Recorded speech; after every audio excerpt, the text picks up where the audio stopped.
Episode 121 सुबह का वक्त। अन्या अभी अभी शॉवर लिए बाहर आती है और कमरे में आते ही मिरर के सामने खड़ी हुई खुद को संवारने लगती है। पीली रंग की साड़ी के ऊपर उजाला रंग का बैकलेस ब्लाउज पहन अन्या का रूप के साथ उसका रंग भी खिला हुआ लग रहा था।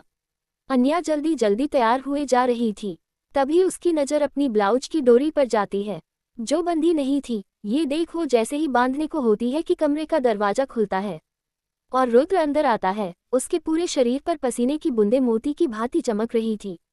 उसका वो बोर्ड शोल्डर एंड मस्कुलर बिशपे काफी अट्रैक्टिव लग रहे थे। अन्या तो बिना प्लेट ही अपने हस्बैंड को एक टैग मिरर से एडोर कर रही थी।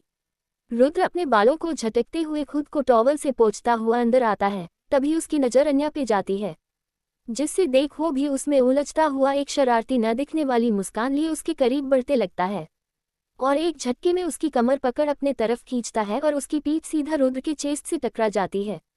रुद्र मिरर में देखता हुआ अन्या का वो हाथ जो कब से डोरी को बांधने के लिए हवा में बढ़ा हुआ था उससे नीचे करता है, जिससे देख अन्या अपनी ही हरकत पर शर्मा सी जाती है। रुद्र उसकी आंखों में झुकी हुई शर्म देख मुस्कुराते हुए उसके सारे बाल को अपने उंगलियों से आगे करता हुआ उसके ब्लाउज की डोरी को बांधने लगता है। अन्या की आंखें उसके एहसास में खुद ब खुद बांध हो जाती है।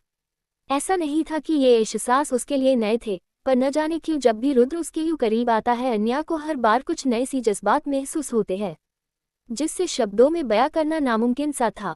रुद्र डोरी बांधकर काफी सिद्धांत से उसके पीठ को चूम लेता है। इस एहसास से अन्या सिहर सी जाती है। रुद्र उसकी हरकत मिरर के जरिए देख मुस्कुरा देता है, फिर वो अन्या को अपनी बाहों में समेटते हुए काफी मदहोशी से कहता है, wifey I am all yours, ये चुप चुप देखने की जरूरत नहीं है। अन्या उसकी बात सुन मुस्कुरा देती है और अपनी आंखें खोल पलके उठाकर रुद्र को मिरर से ही देखती है। वो लम्हा कितना प्यारा था कि दोनों एक दूसरे के करीब हुए एक दूसरे एक आंखों में एक दूसरे के लिए प्यार महसूस कर पा रहे थे। रुद्र जैसे ही आगे बढ़ अन्या के गले पर किस करता ही है कि अन्या को नमुनते हुए रुद्र की पकड़ से खुद को छुड़ाकर पीछे पलटकर कहती है, ये क्या कर रहे हैं आप। रुद्र उसकी कमर पकड़ अपने उंगलियों से उसकी छीन को हलक उठाकर करीब बढ़ते हुए कहता है, अपनी वाइफी को प्यार। इतना बोल वो जैसे किस करने को होता है कि अन्या पीछे हट उसकी पकड़ से निकलते हुए अपनी आंखें चढ़ कर कहती है, आहा, जरा सी छूट दे दी तो आपने अपनी पनिशमेंट भी भूल गए। मुझे किस करने की इजाजत नहीं आपको, भूल गए। रुद्र मुंह बनाकर बच्चों जैसा कहता है, लेकिन वाइफी, ये पनिशमेंट नहीं टार्चर है, मैं कैसे रहूँगा। क्या पनिशमेंट में कुछ और छूट नहीं मिल सकती। अन्या उसकी बात सुन उससे घूरते हुए कहती है, अब कोई छूट ऊट नहीं मिलेगी, बहुत मिल गया कल रात आपको, जाके शॉवर ले, पसीने पसीने हैं आप, मुझे भी नीचे जाना है। इतना बोल अन्या जाने लगती है कि रुद्र पीछे से उसका हाथ पकड़ काफी प्यार से कहता है, आई लव यू। उसकी बात सुन अन्या मुस्कुरा देती है, फिर पीछे पलट जल्दी से उसके पास आती है और अपने टू पर खड़ी हुए झटके से उसके होठों को चूम कर दूर हुए कहती है, आई लव यू टू, आप जाए बाय। इतना बोल अन्या मुस्कुराते हुए वहां से चली जाती है और वही पीछे रुद्र अपने होठों को छूकर अपने बालों में हाथ फेरता हुआ से वॉशरूम की तरह चला जाता है। हर सुबह की तरह सब नाश्ते की टेबल पर बैठ अपना नाश्ता कर रहे थे और अन्या सबको सर्व कर रही थी। सबका नाश्ता ऑलमोस्ट हो गया कि तभी वहां रुद्र आता है। वो दिग्विजय जी के पास कर उन्हें ग्रीट करते हुए कहता है, गुड मॉर्निंग दादाजी, अब आपकी तबीयत कैसे है। दिग्विजय जी अपना जूस का ग्लास नीचे रखते हुए हंसकर मजाकिया अंदाज में कहते हैं, अरे हमें क्या होना, हम तो बस अपनी पोता बहू के हाथ का नाश्ता के साथ मीठी बात सुनकर एकदम फिट एंड फाइन हो गया हूँ। उनकी बात सुन सब वहां बैठे मुस्कुरा देते हैं और रुद्र की नज़र सीधा अन्या पर चली जाती है। वो उससे देखता है कि दिग्विजय जी आगे कहते हैं, और अगर मेरा पोता चाहे तो हमेशा फिट एंड फाइन रह सकता हूँ। उनकी बात सुन रुद्र अपनी कॉफी की सिप लिए सवालिया निगाहों से उन्हें देख कहता है, वो कैसे। दिग्विजय जी हंसते हुए कहते हैं, वो ऐसे कि तुम मेरी बची हुई अधूरी ख्वाहिश पूरी कर दो। ये सुन सबकी नज़र दिग्विजय जी पर चली जाती है, क्योंकि सब उनकी बातों का मतलब समझ रहे थे सिवाय रुद्र के। वो दिग्विजय जी की बात सुन अचकते हुए कहता है, ऐसी क्या ख्वाहिश है दादाजी आपकी बची हुई। दिग्विजय जी उसके चेहरे के एक्सप्रेशन देख खुशी से भर कर कहते हैं, मेरे पर पोते की। ये सुन रुद्र उचकते हुए दिग्विजय जी को देखता है, फिर अन्या को जो खुद ब हैरान थी कि दिग्विजय जी ऐसे उनके सामने डिमांड रखेंगे, जो अपनी खुशी से भर आगे कहते हैं, अब मेरी ख्वाहिश है कि तुम मुझे जल्द से जल्द परपोते या परपोती दे दो। रेहान ये सुन खुश होते हुए रुद्र से बच्चों की तरह जिद करते हुए कहता है, हाँ भाई, जल्दी से दे दो हमें बेबी। फिर कितना मजा आएगा ना। वो मुझे अपनी तोतली जवाब से चाचू चाचू कहेगा और मैं उसे दिन भर खेलूंगा। तरह तरह की शरारतें हम मिलकर करेंगे। तभी शौर्य भी खुशी में टपकते हुए कहता है, अरे सिर्फ तुम क्यों, मैं भी लाइन में। मैं भी खेलूंगा, उससे अपनी तरह डैशिंग और टैलेंट बनूंगा, देख लेना। ये सुन अभय काफी आराम से फ्रूट के बाइट लिए कहता है, अपनी तरह। उफ बेचारा बेबी। ये अल्फाज सुन शौर्य चिढ़ते हुए अभय को घूरता है। तभी रेहान वापस से रुद्र से कहता है, भाई बोलो ना, कब सुना रहे हो हमें खुशखबरी, बताओ ना। रुद्र जो अब तक दादाजी बात सुन सोच में पड़ गया था, वो रेहान के बार बार सवाल पूछने पर चिढ़ते हुए कहता है, रेहान ये कोई चीज़ नहीं है जो मैं तुम्हारे कहने पर मॉल से तुरंत ला दूँ। और वैसे भी तुम्हें अभी अपने करियर पर ध्यान देना है, इन सब नहीं।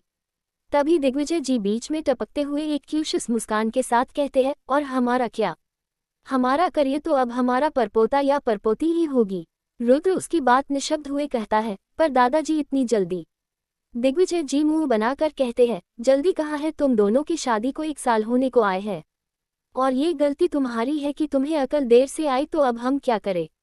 फिर अपने वही रौबदार अंदाज में भरे कहते हैं, कोष्टक योजक चिन्ह, इसलिए ये मेरी रिक्वेस्ट समझो या आदेश, मुझे मेरे परपोते या पोती की शकल देखनी है जल्द से जल्द, और पर वो मैं नहीं सुना चाहता।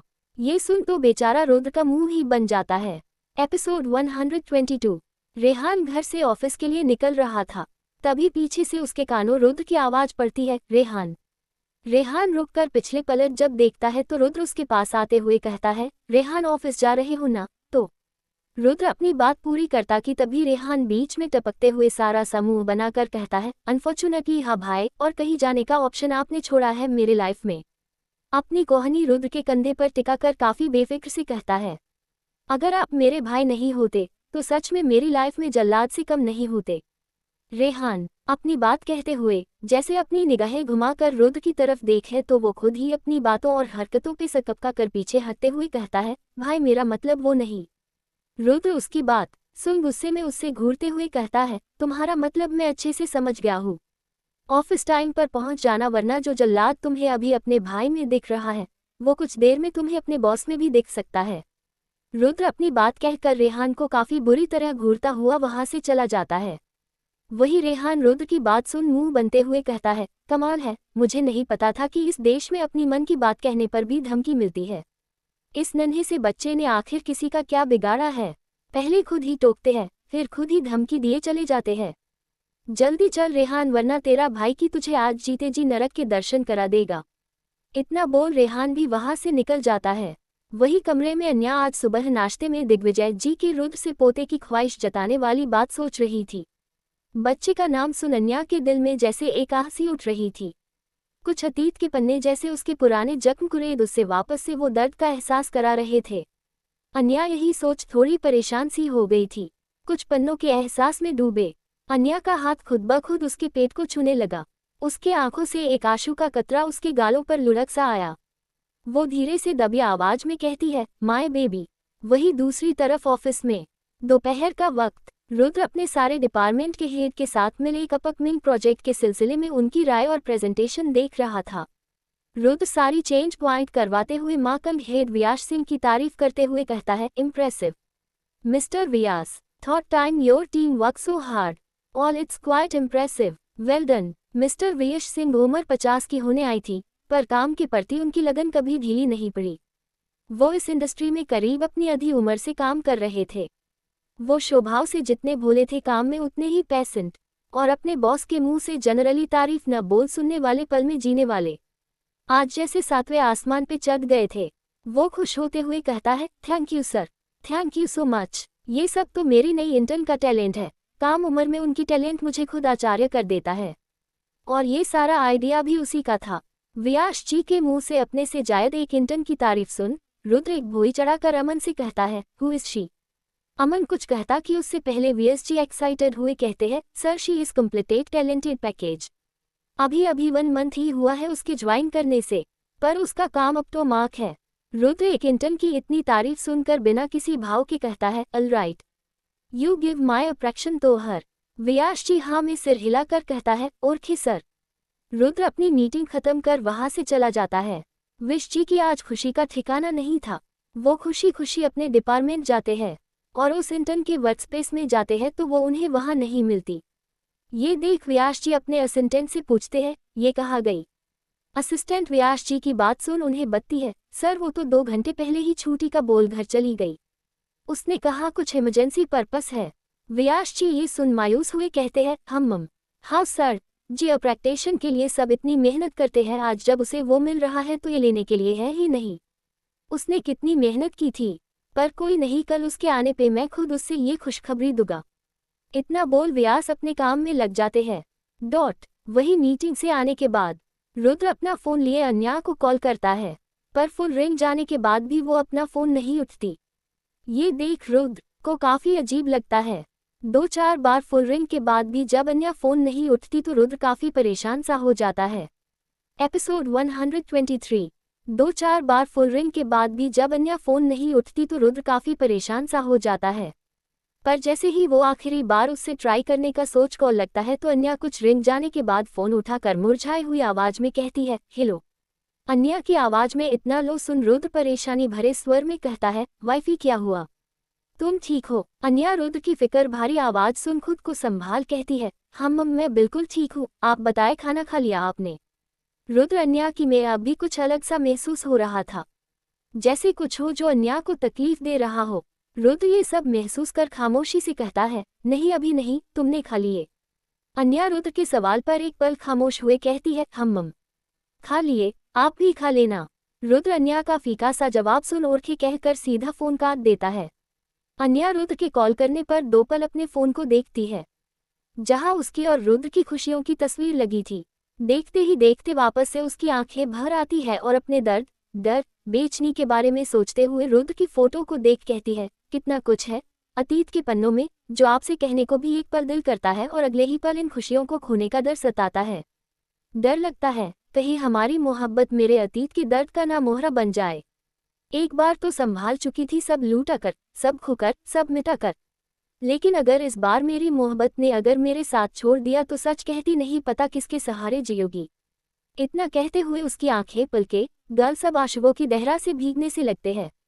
वो रुद्र की फोटो खुद से सवाल करते हुए कहती है, कोष्टक योजक चिन्ह, क्या रुद्र मुझे इस दर्द के लिए समझेंगे?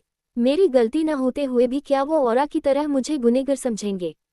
कैसे छुपाओ, और अब रुद्र से कैसे, जबकि कहीं न कहीं ये भी मेरा ही एक हिस्सा है, एक अहम हिस्सा। दर्द से भरा ये किस्सा है। पहले मुझे इस शादी ने कोई उम्मीद नहीं थी, न रुद्र से तो डर नहीं लगा अपने अतीत से, अब लगने लगा है। रुद्र की फोटो देख टूटते हुए, रुद्र मुझे माफ कर दे, मेरे अतीत के जख्मों के ऊपर मैंने अपने खुशियों की सपने देखने की भूल कर दी है। ये तक नहीं सोचा कि सपने देखने से पहले मुझे आपके यकीन पे चलना सीखना होगा। कहीं आपको ये न लगे मैंने आपको धोखा दिया है, या मैं भी औरा की तरह सिर्फ आपके नाम से ही प्यार करती हूँ। पर कैसे कहूँ वो दर्द के धागों में पिरोई वो कहानी, मुझे नहीं पता आप मुझे समझेंगे या नहीं, ये भी नहीं पता। क्या करूँ, कैसे कहूँ? इतना बोल अन्या खुद में सुबकने लगती है। तभी अन्या को अपने कमरा का दरवाजा खुलने की आवाज आती है, जिससे देख अन्या हड़बड़ा कर अपने आंसू को पोंछ उससे छुपाती हुई सामने देखती है तो हैरान रह जाती है, क्योंकि सामने और कोई नहीं रुद्र खड़ा था। रुद्र को अपने पास देख अन्या बता नहीं सकती कि उससे कितना अच्छा लग रहा था, कितना सुकून मिल रहा था। वही रुद्र अन्या का लाल पड़ चुका चेहरा और हल्की सूजी हुई आंखें देख परेशानी से उसके पास बढ़ते हुए कहता है, वाइफी तुम ठीक हो?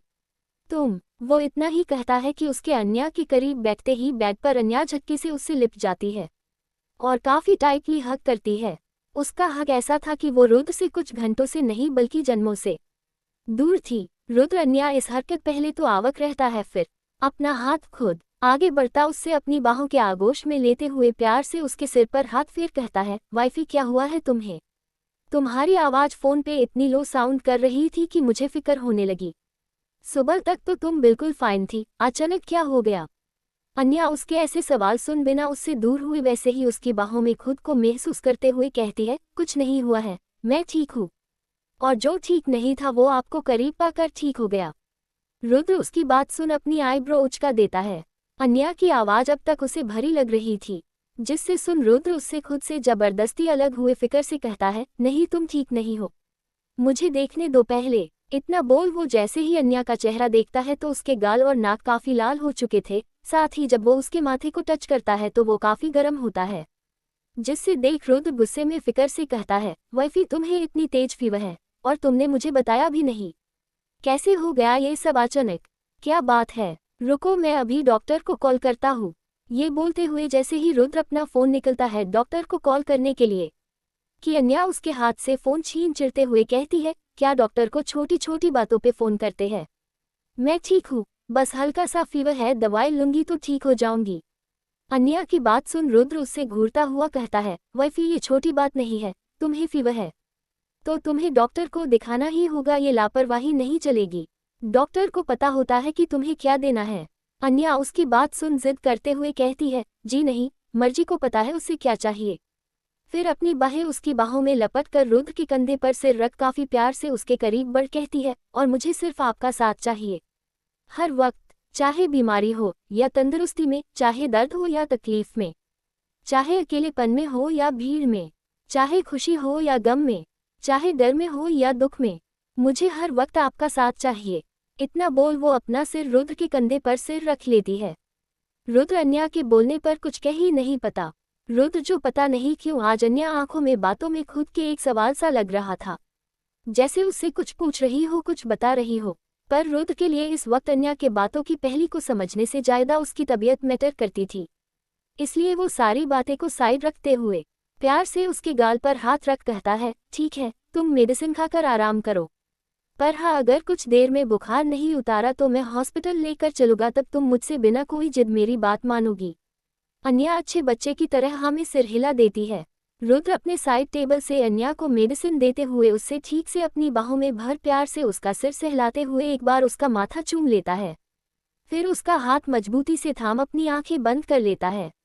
अन्या रुद्र के बाहों में खुद के लिए सुकून पा रही थी, पर वो सवाल वो बातें अब भी अन्या को अंदर ही अंदर कुछ बेचनी जरूर कर रही थी। वो कुछ सोचते हुए धीरे से कहती है, रुद्र। रुद्र वैसे ही आंखें बंद किए खामोशी भरी आवाज में कहता है, हम। अन्या अपने सवाल को पूछने से पहले काफी सोचते हुए कहती है, रुद्र आपसे कुछ चाहिए था। रुद्र अन्या की बात को लाइटली लेते हुए वैसे ही कहता है, वाइफी सब तुम्हारा ही तो है। फिर एक झटके में अपनी आंखें खोलकर अपना सिर नीचे करते हुए अन्या की आंखों में प्यार से देख कहता है, तुम्हें मुझसे मांगने की कब से जरूरत पड़ गई, तुम सिर्फ ऑर्डर करो। अन्या उसकी बात सुन हल्का मुस्कुराकर कहती है, रुद्र राय चौहान मेरा अपनी बीवी के ऑर्डर मानेंगे, ये सुनने में कुछ अलग नहीं है। रुद्र अन्या की बात सुन काफी कैसी जवाब देता है, इसमें अलग क्या है। रुद्र राय चौहान अपनी लाइफ अगर किसी लेडी के ऑर्डर पर चलेगा तो वो सिर्फ होगी एक जिससे जन्म किया था, मेरी माँ, दूसरी जिसने मेरे लिए जन्म लिया है, माय वाइफ। ये बोलते हुए वो प्यार से अन्या को देखते हुए उसका हाथ चूम लेता है। एंड थर्ड, एक एक प्राउड हल्की मुस्कान में, एंड थर्ड जो मेरे और मेरी मोहब्बत से जन्म लेगी, मेरी बेटी। ये बोलते हुए वो प्यार से अन्या के पेट को छू लेता है। कोष्टक, मैं इन तीनों के अलावा किसी ऑर्डर नहीं मानता। अन्या उसकी बात सुन मुस्कुराते हुए कहती है, तो आपने पहले सोच लिया है कि आपको बेटी चाहिए।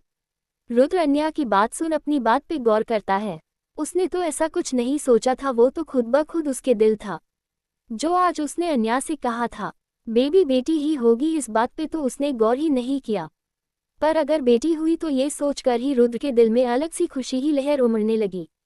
वो सोचने वाले अंदाज में कहता है, अगर बेटी हुई तो मुझे बहुत खुशी होगी, और बेटा हुआ तो भी मुझे बहुत खुशी होगी, क्योंकि वो मेरी मोहब्बत की निशानी होगी, तो मेरे लिए सबसे अनमोल होगा। अन्या को उसकी बातें दिल को छू जाती है, उससे काफी सुकून सा मिलता है उसकी बात सुनकर, उसकी मोहब्बत की हद देखकर, उसकी चाहत की पलजी कर। यही सब सोचकर अन्या अपना हाथ आगे कर कहती है, तो करे एक वादा कि चाहे कुछ भी हो जाए ये साथ नहीं छोड़ेंगे, आप मुझ पर हमेशा यकीन रखेंगे। ये सुन पहले तो रुद्र अपनी आईब्रो आपस में जोड़ अन्या को अजीब निगाहों से देखता है। आखिर इस वादे का अचानक से क्या मतलब था, पर अन्या के चेहरे और आंखों में देख रुद्र बिना किसी सवाल के उसका हाथ थाम कहता है, वादा, ये साथ नहीं छूटेगा कभी वाइफी, चाहे कुछ भी हो जाए। रुद्र के अल्फाज सुन जैसे अन्या का डर पल में कहीं गायब सा हो गया। वो रुद्र के सीने से लग मन में खुद से कहती है, थैंक यू रुद्र इस वादे के लिए। चाहती हूँ कि अभी ही सब कुछ बता दूँ आपको, पर खुद के अंदर कहने की हिम्मत इस वक्त मुझ में नहीं है। वो पन्नों को एक बार फिर दोहराने की हिम्मत मुझ में नहीं है। सॉरी, आपको इंतजार करना होगा, हमारे रिश्ते हो इंतजार करना होगा इसके परीक्षा के लिए। इतना बोलते हुए अन्या अपने मन में कुछ सुनिश्चित करती है और काफी टाइट रुद्र को हक कर अपनी आंखें बंद कर लेती है। दूसरी सुबह रुद्र ऑफिस जाने से पहले अन्या को प्रॉपर तरह से चेक करते हुए उसकी तबीयत का जायजा लेते हुए उससे आराम करने की सख्त हिदायत देकर वो अपने ऑफिस के लिए निकल जाता है। ऑफिस पहुंचे ही रुद्र सीधा अपने केबिन की तरफ बढ़ जाता है। आज उसकी इम्पोर्टेंट मीटिंग थी जिसके पोर्टफोलियो को अपने आईपैड में चेक करते हुए जा रहा था कि तभी कोई सामने से आकर रुद्र से टकरा जाती है और रुद्र का आईपैड नीचे गिर जाता है। रुद्र को इस हरकत पर काफी गुस्सा आ जाता है। वो गुस्से में अपनी आंखें चढ़ते हुए रोकते खड़ा देने वाली आवाज में कहता है, हाउ डे यू मिस। कहते हुए जैसे ही अपने सामने खड़ी लड़की को देता है तो उसकी आंखें आचार्य से छोटी हो जाती है और साथ ही वो तेज आवाज में कहता है, यू। एपिसोड 124। रुद्र को इस हरकत पर काफी गुस्सा आ जाता है। वो गुस्से में अपनी आंखें चढ़ते हुए रोकते खड़ा देने वाली आवाज में कहता है, हाउ डे यू मिस। कहते हुए जैसे ही अपने सामने खड़ी लड़की को देता है तो उसकी आंखें आचार्य से छोटी हो जाती है और साथ ही वो तेज आवाज में कहता है, यू। रुद्र आचार्य से भरे सवाल पर वो सामने खड़ी लड़की काफी नर्म भाव में हल्की मुस्कान के साथ अपना सिर हल्का झुकाकर रुद्र को अपनी एक प्यार आवाज में कहती है, good morning sir. I am sorry फिर 30 माई सेल्फ। वो इतना ही बोलती है कि पीछे से वियास जी, जो कि रुद्र की कंपनी के मार्केटिंग हेड है, वो जल्दी से आते हुए एक प्राउड स्माइल के साथ रुद्र से कहते हैं, बॉस, ये वही इंटर्न है जिसकी काम की तारीफ आप कर रहे थे कल। फिर उस लड़की को इंट्रोड्यूस करवाते हुए एक लंबी सी स्माइल के साथ कहता है, मिस दिव्या राठी जितनी टैलेंटेड है उतनी ही अपने काम के प्रति वफादार और सीरियस है। मैं आपको इन्हें परमानेंट रिकॉर्ड आज करने ही वाला था और आपकी मुलाकात इससे ऐसे हो गई। वियास जी की बात सुन रुद्र खामोशी भरी आंखों से एक नज़र दिव्या को देखता है, जो काफी शांति से वहां खड़ी थी। उसके चेहरे के भाव न सीरियस थे न ही कोई घमंड वाले, काफी सहेज भाव थे। पर्सनैलिटी ऐसी जो किसको भी एक नज़र खुद को देखने पर मजबूर कर दे। वियास अपनी बात कहकर रुद्र से पूछता है, बॉस आपका क्या सजेशन है। रुद्र जो दिव्या को अपने सामने देख कोई ज्यादा खुश नहीं था और साथ ही कुछ बातें उसके मन में चल रही थी। वो बिना किसी भाव के जाते हुए कारक आवाज में कहता है, fire her now. I don't want to see this girl in my office. ये सुन तो वियास जी के तो चेहरे का रंग ही उड़ जाता है। वो हैरानी से रुद्र को देखते हैं पर रुद्र वहां से बिना कुछ कहे से चला जाता है। उन्हें तो एक पल को लगा कि उसने हाय को फायर सुन लिया हो, पर रुद्र के भाव और उसके कारक लहजे ने उन्हें कुछ सोचने से ही माना कर दिया। वजह वो न जानता था इस बात का, ना उसमें हिम्मत थी अपने बॉस से कुछ पूछने का। वो लाचार नजरों से दिव्या को देखता है, जो अब भी उस डायरेक्शन में देख रही थी जहां से रुद्र गया। उसके चेहरे के भाव तो नहीं बदले पर हाथों की मुठियां रुद्र के लिहाजा सुन जरूर काश गई। वियास जी कुछ शर्मिंदा हुए कहते हैं, I am sorry miss Divya पर बॉस के शब्दों के विरुद्ध जाना हमारे हक में नहीं है। फिर अपना हाथ बढ़ाकर एक प्रोफेशनल वर्क आर्थिक फॉलो कर कहता है, वैसे nice to see you and have a great time to work with you. I hope आप इस अपनी हार न समझेगी और कहीं और इस लगन से काम करेगी। आपके टैलेंट को देख मुझे नहीं लगा कि आपको कोई आगे बढ़ने से रोक सकता है। मुझसे जितना हो सके लगा मैं आपके रिकमेंडेशन अच्छे कंपनी में करने की कोशिश करूँगा। आप अपना डॉक्यूमेंट मेरे असिस्टेंट से कलेक्ट कर लीजिएगा। Nice to meet you and have a good luck. Divya भी उनकी बात सुन बिना किसी सवाल और गीले से एक छोटी सी मुस्कान से वियास जी ने हाथ मिलती है। वियास जी के जाने बाद दिव्यानक वापस से उस डायरेक्ट में देख मन में कहती है, आपने सही कहा मिस्टर व्यास। मैं इससे अपनी हार नहीं समझती हूँ बल्कि अपनी जीत की फर्स्ट स्टेज समझती हूँ।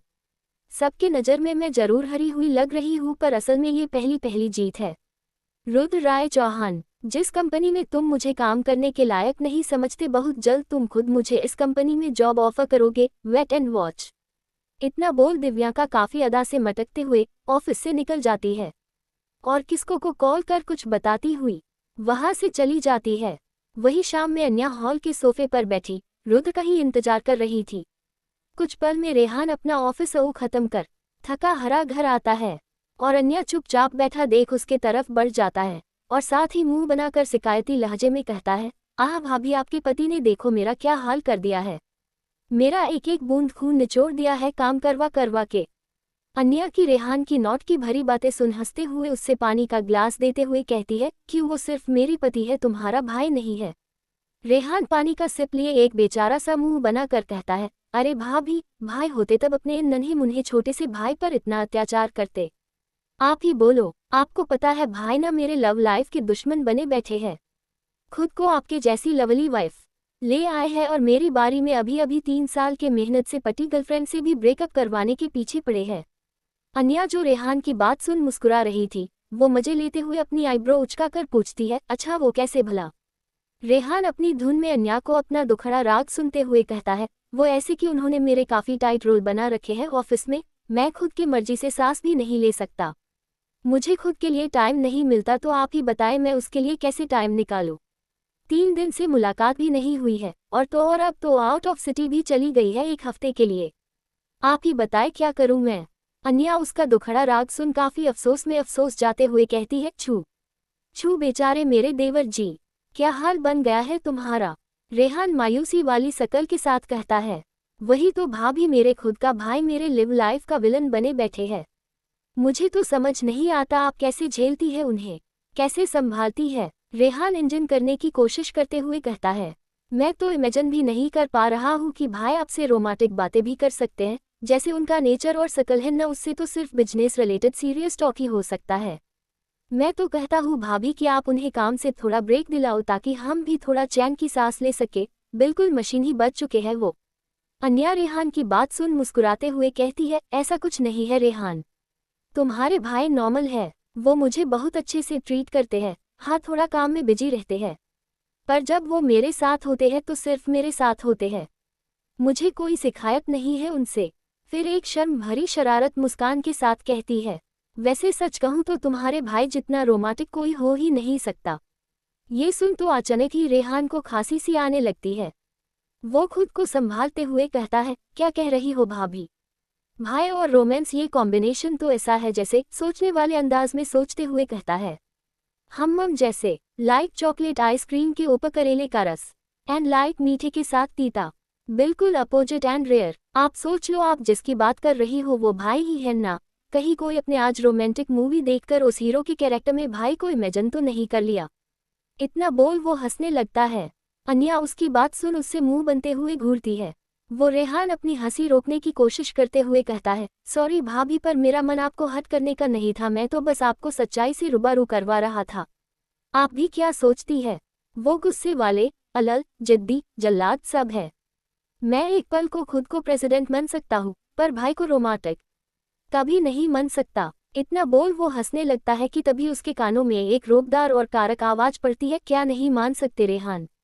इस आवाज को सुनकर रेहान की हंसी उसके हलक में ही अटक जाती है। वो पीछे मुड़कर देखता है तो रुद्र बिल्कुल उसके पीछे कुछ कदम की दूरी पर खड़ा था और उससे काफी अजीब नजरों से घूर रहा था। उसका चेहरा कारक और भावहीन था।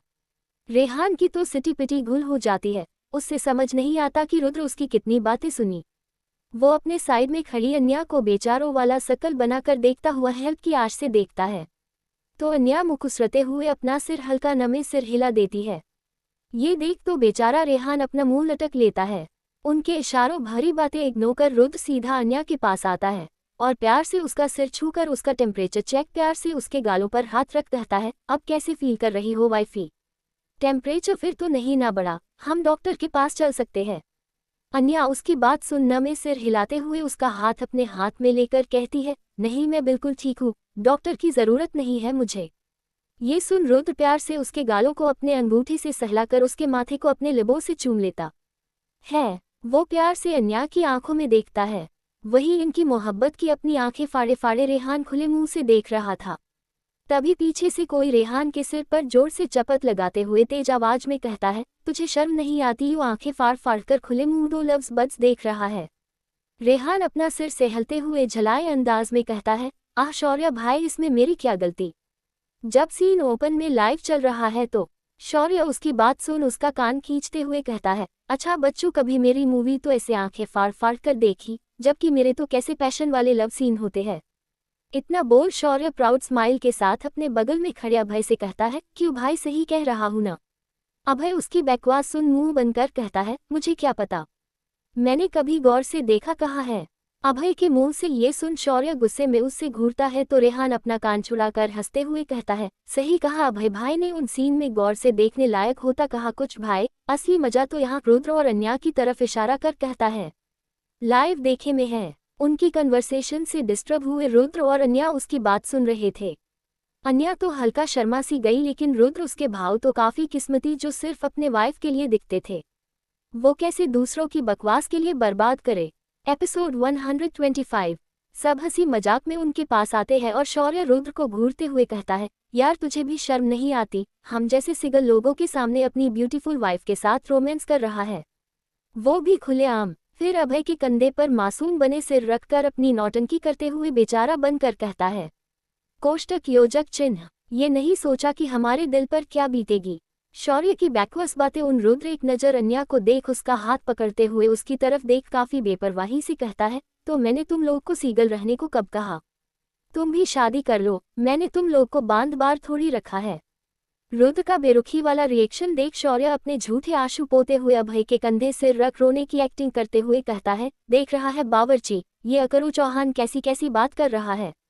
ये भूल गया वो वादे जो हमने साथ लिए थे कि जब तक हमारे इस दोस्त की जिंदगी में बाहर नहीं आएगा तब तक हम दोनों किसी अपनी जिंदगी में प्यार के फूल नहीं खियालेंगे।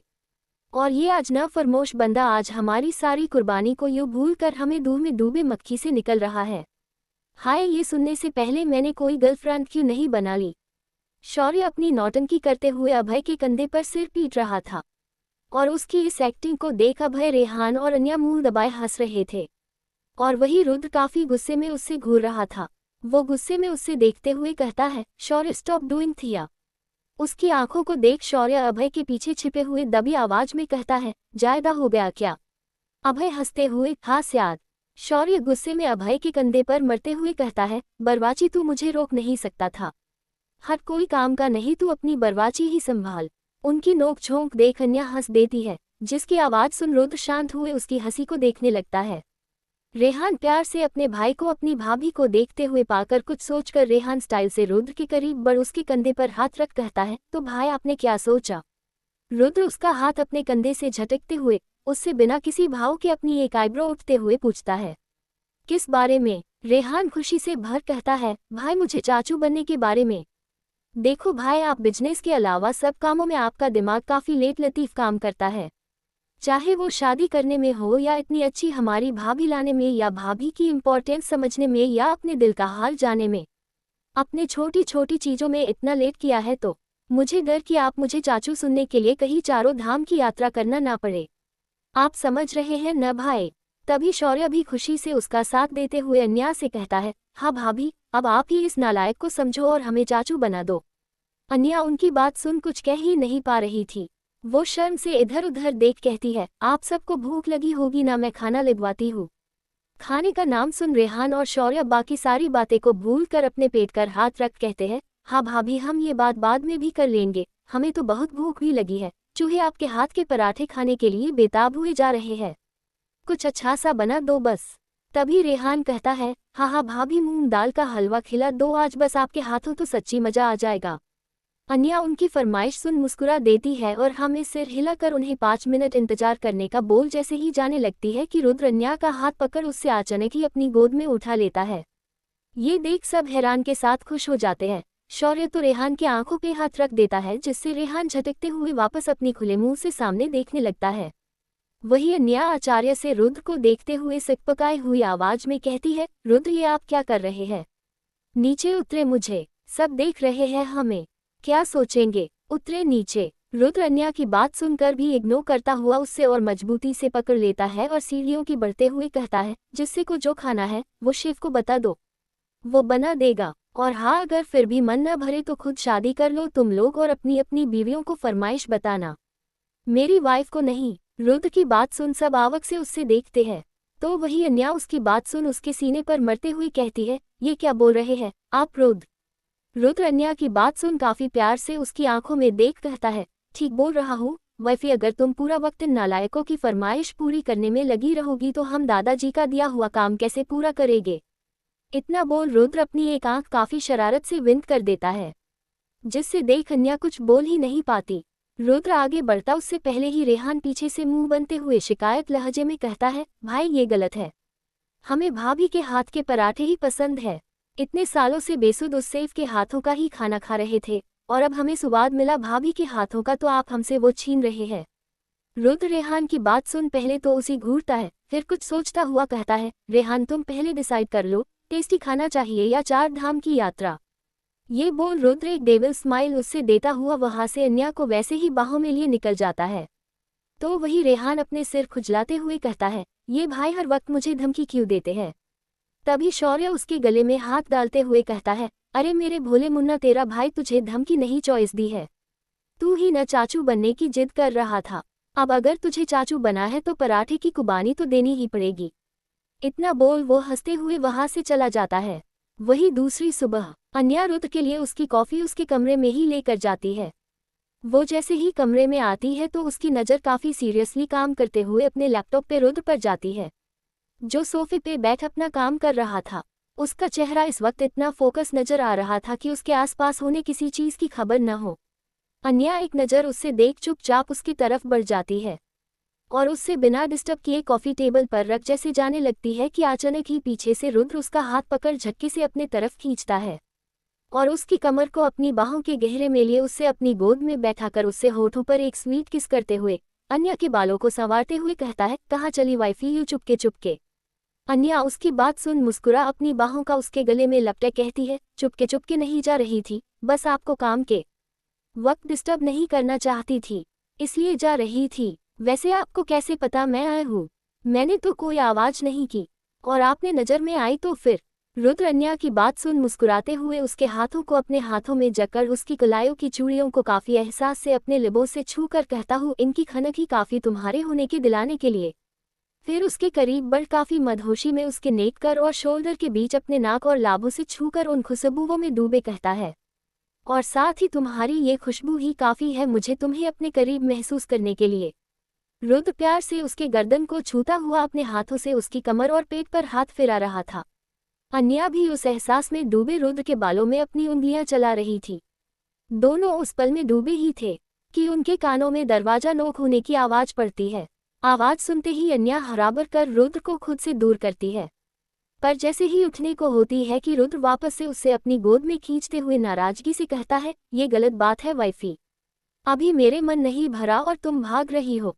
अन्या उसकी बात सुन हंसते हुए उसके नाक की अपने नाक से छूकर कहती है, माय डियर हस्बैंड आपका तो कभी मन भरता है, जो अभी भरेगा। मैं हर वक्त आपके साथ रहूंगी तब भी आपकी शिकायतें कम थोड़ी होगी।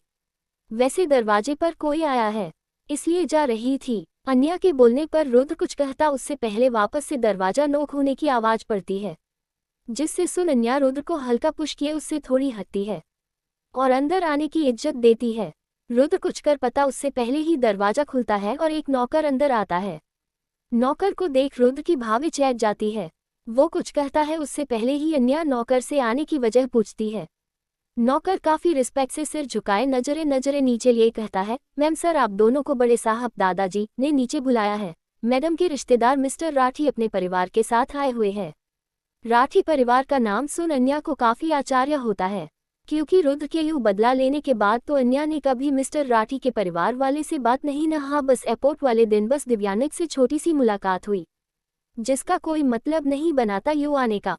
रुद्र नौकर को जाने का इशारा करता है। नौकर के जाने के बाद रुद्र सोफे से खड़ा होकर अन्या के पास आता है। इस वक्त अन्या के चेहरे पर कुछ अलग से भाव थे। उसके जेहन में बार मिस्टर राठी के कहे हुए उसके लिए कड़वे शब्द गूंज रहे थे और साथ शादी के दिन उसे बदनाम कर फंसने की कोशिश। मिस्टर राठी की बदुआ, ये सब याद अन्या कुछ घबरा सी गई। रुद्र जो उसके चेहरे के भाव देख उसके हाथों को मजबूती से थम लेता है और अन्या रुद्र के हाथों की गर्माहट महसूस कर उसकी तरफ देखती है, तो रुद्र उससे प्यार से चलने का इशारा कर कहता है, चले। अन्या हलक सा हाँ में सिर हिला देती है। अन्या के दिल में बेचनी थी तो वही रुद्र को किसी के होने से आने कोई फर्क नहीं पड़ता था, इसलिए वो बिना किसी भाव लिए अन्या का हाथ काश कर पकड़े नीचे जाता है। एपिसोड 126। वही हॉल में आकाश जी दिग्विजय जी के सामने सोफे पर राठी परिवार बैठा हुआ था, जिसमें मिस्टर शैलेश राठी, उनकी पत्नी सुजाता राठी और उनकी छोटी बेटी दिव्यांका राठी बिल्कुल शांति से बैठे थे। कदमों की आने की आहट सुन दिव्यांका की नजरें सीढ़ियों पर चली गई, जहां से रुद्र अपने वही कारक और भावहीन चेहरे को लिए रौबदार अंदाज में नीचे आ रहा था। उसका एक हाथ अपनी पैंट की पॉकेट तो दूसरा हाथ अन्या के हाथों में था, जो उसके पीछे चलते हुए उसके साथ कदम मिलाकर नीचे आ रही थी। अन्या की नज़र एक एक कर सबके चेहरे पर जाती है। राठी परिवार के भाव काफी शांत लग रहे थे। इस वक्त उसके चेहरे के भाव उसके अंदर की कोई नकारात्मकता को नहीं दर्शा रहा था। रुद्र नीचे आता हुआ राठी परिवार को पूरी तरह इग्नोर करता है और दिग्विजय जी और साथ बैठे आकाश जी को ग्रीट करते हुए शान से सोफे पर बैठ जाता है। अन्या एक नज़र सबकी ओर देख अपने कदम सुजाता जी की तरफ बढ़ा देती है। सुजाता जी अपनी जगह से खड़ी होते हुए मुस्कुराकर अन्या को काफी प्यार से गले लगा लेती हुई उसका माथा चूम कहती है, कैसी हमारी लाडो।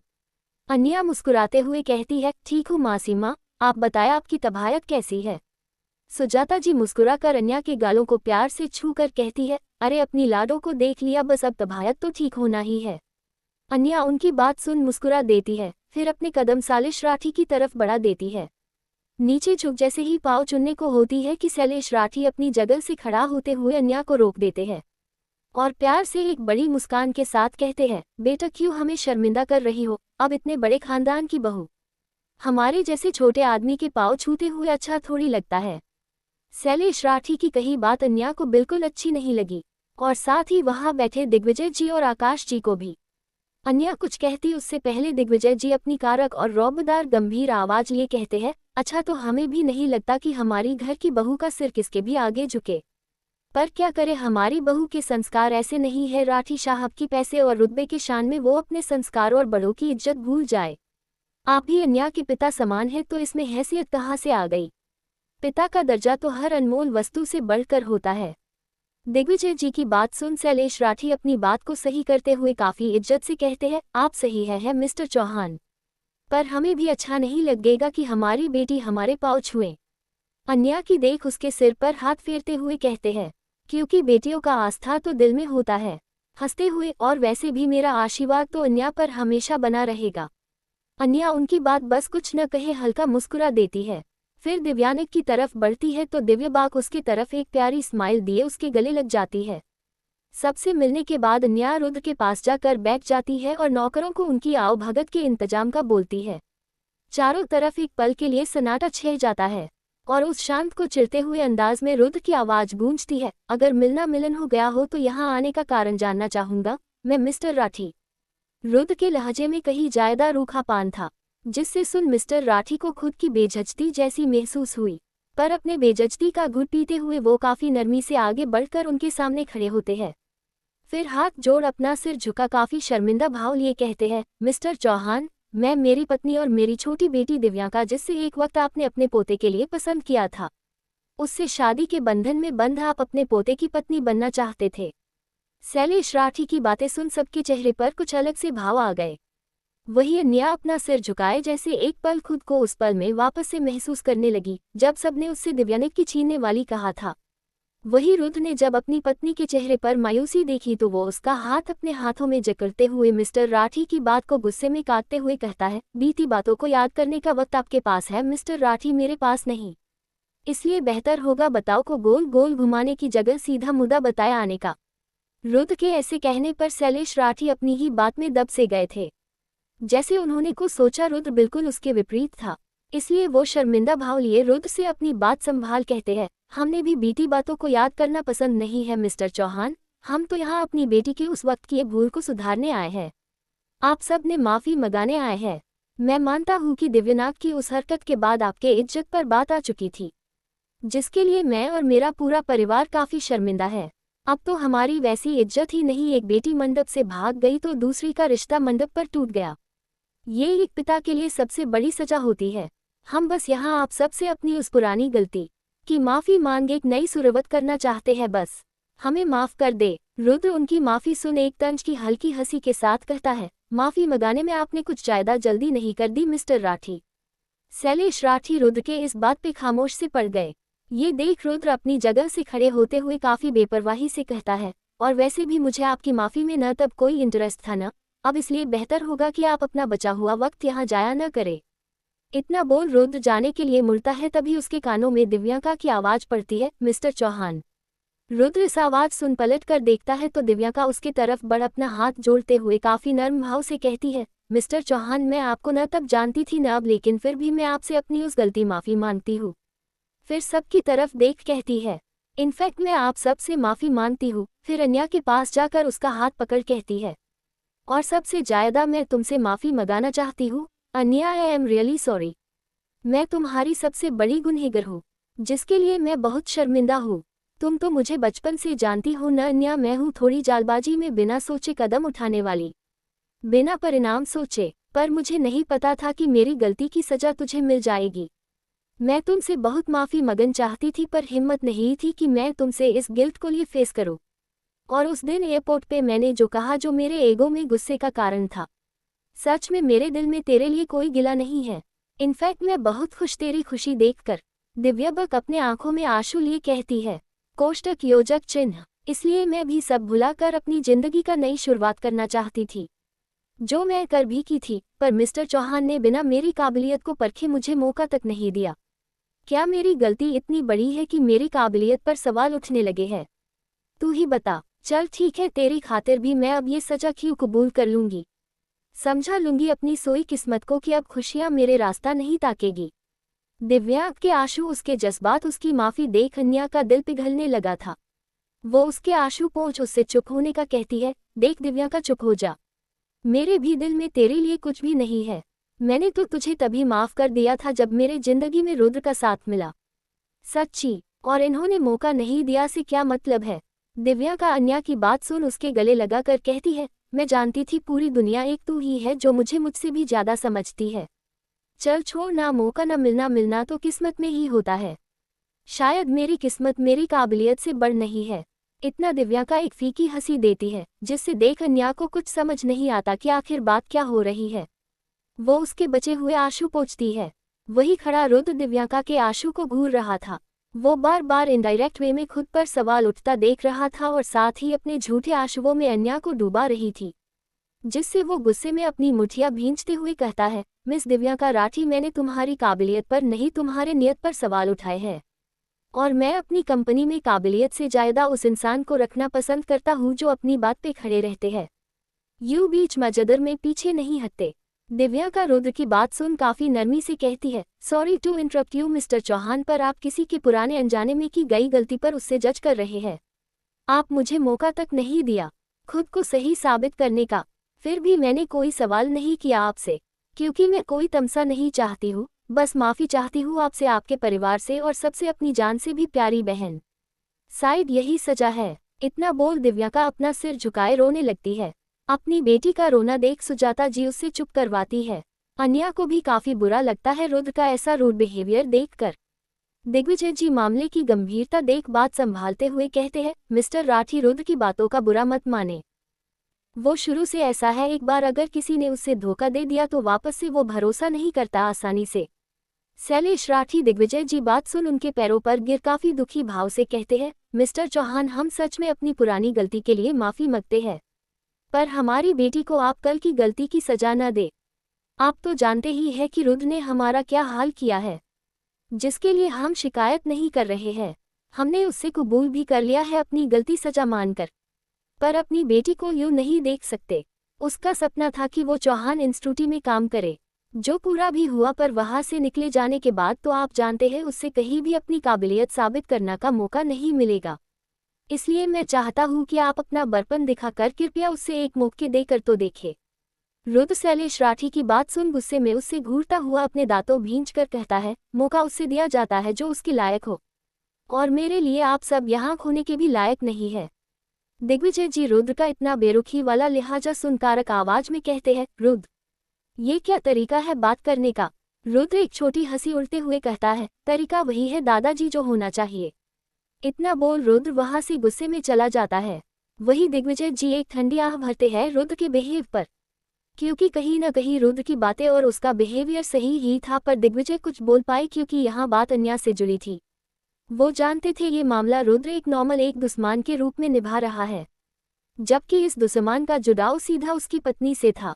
राठी परिवार चाहे कितना भी बुरा, पर अन्या के लिए वो उसका परिवार जैसा था, और खुद के परिवार के बेइज्जती यूं अपने ससुराल में होता देख सबसे ज्यादा अन्या को ही बुरा लगता।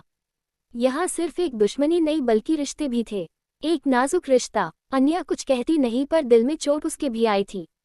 वो सिर झुकाए सब सुनकर भी खामोश थी। उसके आंखों में एक गिल्ट था जो दिग्विजय जी बखूबी समझ और देख सकते थे। एपिसोड 127। अन्या धीमे कदमों से चलकर अपने कमरे में आती है। उसके जेहन में सिर्फ राठी परिवार की कही बातें, दिव्यांका के 75वें के आशु, शैलेश राठी की विनती और सबसे अहम उसकी मासी माँ, जिससे अन्या अपनी माँ समान मानती है। क्योंकि भले ही शैलेश राठी, दिव्या ने अन्या के साथ बुरा किया हो, पर उसकी मासी माँ तो उससे अपनी बेटी जैसा ही हर वक्त लड़ दिया है। उसके है आशु की खबर उसकी माँ से ज्यादा मासी माँ को खबर रहती थी। जब भी वो अपने परिवार से दूर होती थी तो उसकी मासी माँ ही उसके सिर पर हाथ फेरती, उससे लाड़ लड़ती, उसकी हर मुराद पूरी करती। राठी साहब ने हर वक्त अन्या को पाया समझा और उससे जताया था अपने बेटियों के कंपेयर में, पर सुजाता जी ने उससे अपनी बेटियों के समान समझा था। अन्या के उसकी मासी माँ सबसे अहम थी। बीते वक्त में अन्या ने शैलेश राठी को रुद्र के विरुद्ध जाकर जेल से बचाया था, वो भी सिर्फ अपनी मासी माँ की गुजारिश पे, उसके वो आशु पे जिससे वो कभी देखना नहीं चाहती। आज वही आशु, वही लाड़ उससे एक बार फिर कुछ गुहार लगा रहे थे, जिससे देख अन्या सोच में पड़ चुकी थी। वो सोचते हुए दरवाजे के पास चलकर आ जाती है और धीरे से कमरा का दरवाजा खोल अंदर आती है। सामने ही सोफे पर रुद्र गुस्से में अपने लैपटॉप पर काम कर रहा था। अन्या बिना आवाज किए चुपचाप उसके बगल में बैठ जाती है। कुछ पल दोनों के बीच यूं खामोशी से बीतते हैं। रुद्र के कीबोर्ड पर थिरकते तेजी से उंगली उसके भाव को साफ दर्शा रही थी। लेकिन कुछ ही पल में रुद्र एक गहरी सांस लेते हुए अपना लैपटॉप साइड रखता है और अन्या के मायूस पड़े चेहरे को देख उसका हाथ अपने हाथों में लिए उसका चेहरा अपना तरफ करता हुआ कहता है, क्या हुआ वाइफी, कुछ कहना है मुझसे? अन्या उसके यूं पूछने पर उसके आंखों में देख मासूमियत से हाँ में सिर हिला देती है। रुद्र ये देख प्यार से उसके गालों को छूकर कहता है, तो बोलो। अन्या रुद्र के कंधे पर अपना सिर टिकाए काफी उदास स्वर में कहती है, अगर मैं आपसे कुछ कहूँ तो क्या आप बिना गुस्सा किया मेरी बात मानेंगे? रुद्र उसकी बात सुन काफी आराम से कहता है, अगर तुम्हारी बात राठी परिवार से जुड़ी नहीं हो तो। अन्या उसकी बात सुन उसके तरफ देख कहती है, रुद्र आप उनके साथ ऐसा क्यों कर रहे हैं? फिर बेचने के भाव लिए कहती है, क्या आप इस बात से खफा क्योंकि आपकी शादी दिव्यांका के साथ नहीं होकर मुझसे हुई? मतलब आप शादी तो? अन्या की बातों को सोच में बंधा और हिचकिचाहट में रुका देख कुछ नाराजी के भाव लिए उससे कारक आवाज में कहता है, वाइफी क्या तुम्हें मेरे प्यार पर शक हो रहा है? तुम्हें लगता है कि शादी के वक्त जो हालत थी उसमें मर्जी थी? अपनी आईब्रो चढ़ते हुए कारक आवाज में कहता है, अगर ऐसा होता तो तुमने रुद्र राय चौहान को अब तक जाना नहीं है वाइफी, न मेरी ताकत को। मैं चाहत तो उस लड़की को पल भर में मंडप पे वापस ला सकता था बिना किसी की परवाह किए, और जिस तरह मैंने तुम्हें मजबूर किया इस बंधन में बंधने के लिए उससे भी कर देता। पर न मेरे शादी कोई दिलचस्पी थी और न ही उस राठी परिवार की बेटी और न किसी और लड़की में। वो बस मैं दादाजी के आदेश पे चल रहा था और उस लड़की के भागने का पता चलने के तुरंत बाद दादाजी ने सबकी समझने उसी वक्त तुम्हें मेरे लिए चुन लिया था, जिसकी वजह मैंने तक दादाजी ने जाना जरूरी नहीं समझा। और तुम्हें लगता है कि मैं उस राठी परिवार की बेटी के लिए? ये बोलते हुए रुद्र एक फीकी हंसी हंसता है और फिर अचानक ही एक एग्रेसिव भाव लिए अन्या के गालों को अपने दोनों हाथों में जकड़ते हुए उसकी आंखों में आंखें डाल कहता है, वाइफी एक बात तुम्हें हमेशा याद रखना है कि ये जो दिल है न वो बरसों से दिल नहीं, दिल के अकड़ का पत्थर था मेरे अंदर जो तुम्हारे आने से धड़क उठा है, और अब यहाँ सिर्फ तुम बसती हो और हमेशा बसी रहोगे, मेरे जीते जी भी और मेरे मर। रुद्र इतना ही बोलता है कि अन्या बेचनी से नमे सिर हिलाकर उससे के होठों को रोक देती है।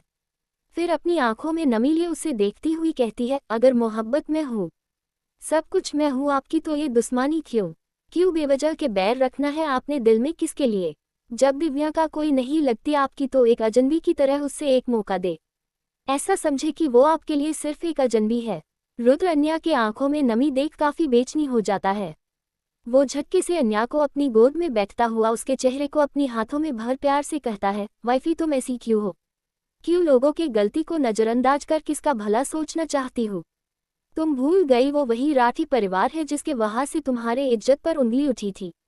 कितनी बार तुम्हें चोट पहुंचाया है और तुम ये सब भुलाकर उसकी सिफारिश कर रही हो।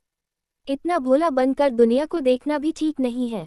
दुनिया तुम्हारी तरफ साफ दिल के नहीं है, तो क्यों कर रही हो ऐसा? अन्या रुद्र की बात सुनकर उसका हाथ थामे एक सुलझे स्वर में कहती है, मैं कुछ नहीं भूली हूँ, और सच कहूँ तो मैं यहाँ दिव्यांका के आंसू देख नहीं पिघली हूँ। मैं ये सब बस अपनी मासी माँ के लिए चाहती हूँ।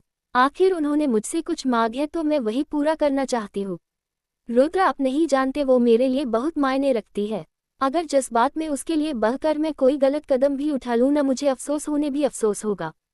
बाकियों के लिए न मेरे दिल कोई हमदर्दी है न कुछ, और रही बात दुनिया की, इतना बोल वो रुद्र के सीने से लिपट कर प्यार से कहती है, तो उसके लिए आप हैं ना, तो मुझे सोचने की क्या जरूरत, मैं इस दिल के करीब खुद को सबसे जायद महफूज महसूस करती हूँ।